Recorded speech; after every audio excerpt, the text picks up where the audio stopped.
It's my feel-good breakfast show. Hey, Mzansi, welcome back. It's your Feel Good Breakfast Show. And like we promised you around the corner, we were educating you and we've arrived. Here it is. It's time of the year where the sniffles, the 6 days, and the guessing game of what's actually making us feel this way is upon us.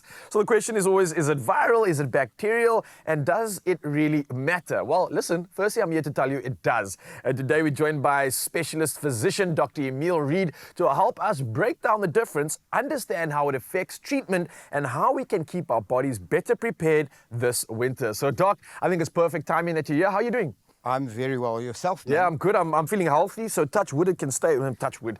It can stay that way, yeah.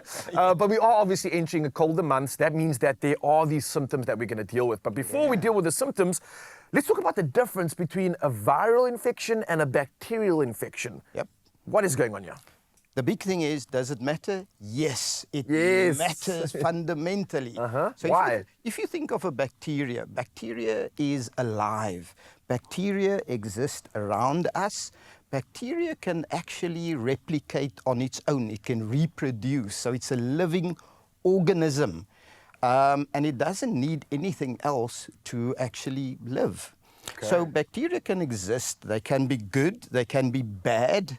I mean, we know about our gut biome. Bacteria is healthy, like probiotics and stuff. Yes. So bacteria is good. On the other side, we have these invaders called viruses. And viruses are really not alive.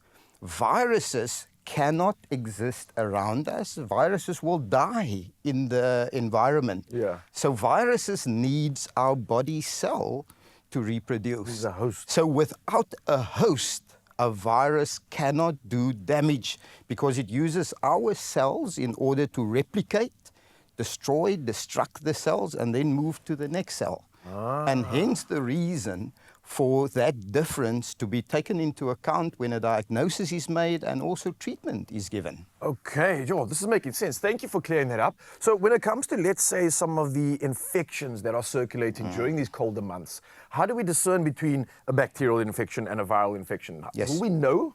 Well, definitely. It's very, very important that we do make that distinction. So the majority of the infections that circulates at this moment in time are viruses, the majority of them. Okay. And these include things like the common cold, and that is adenovirus, rhinovirus, gives you sniffles, runny nose, little bit of headache, those sort of things.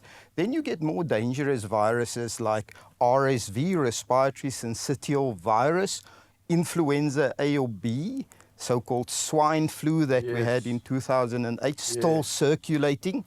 And those viruses are more dangerous. It actually gives you body ache. It makes you feel aggro. You get extremely high fevers.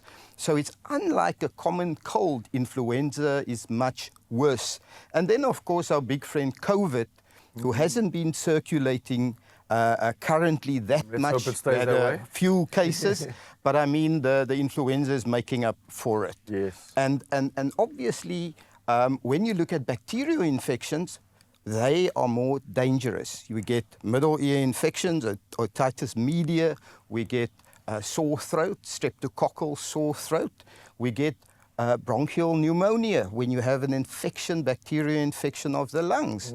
And the big difference is to get to the right diagnosis and obviously to treat it correctly and appropriately. Yeah. So we understand that we discern between the two. So then how does that treatment actually look when it comes to a virus versus a bacteria, especially when you're talking about antibiotics and things like over-the-counter medication? Yep. And the most important thing when it comes to bacteria, I mean, obviously you need antibiotics. And the important thing is antibiotics doesn't work for viral infections. Okay. So if you have a viral infection, there's no point in taking an antibiotic because it might just do more harm. Okay. It causes side effects, number one.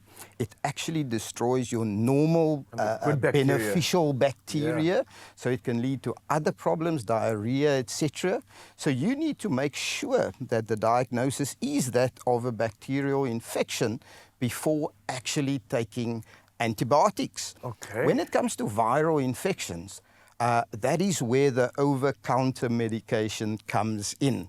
And the best person to usually see, put up your mask, go to your pharmacy, get a quick consult, get some decongestion, some throat lozenges, some expectorants, some antitussives, and those sort of things. Go home, take a rest, rehydrate well, eat well, and just wait your time out before returning back to work. All right. And the important thing is, don't go to work prematurely. Don't go to church prematurely if you're still sick, especially without a mask. You're going to infect other susceptible people, especially kids below the age of 6. Yeah. And also you're going to infect the elderly who has a compromised immune system.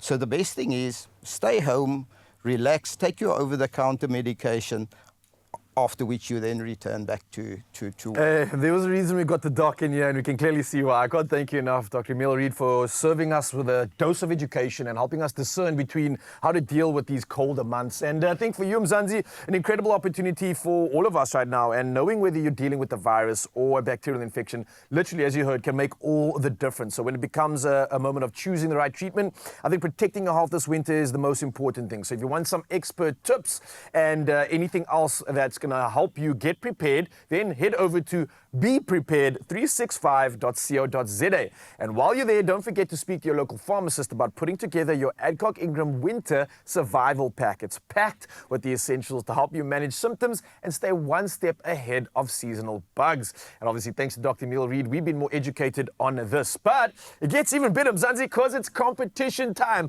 I just got the latest scoop here, so let me plug you in on this, right? You stand a chance to win, wait for it, 2,000 Rand in cash. Now, all you got to do is simply reply to the competition post on the Expresso social media pages and tell us how you treat your cough when you are sick. It's that simple. And don't forget to use the hashtag ADCOCKOTCWinter in your answer. Reminder that entries close this Sunday. Your T's and C's can be found on expressoshow.com. And I think officially, on behalf of all of us, thanking doctors like Emil Reid and all the pharmacists out there, we absolutely salute you. Thank you for helping us through these colder times.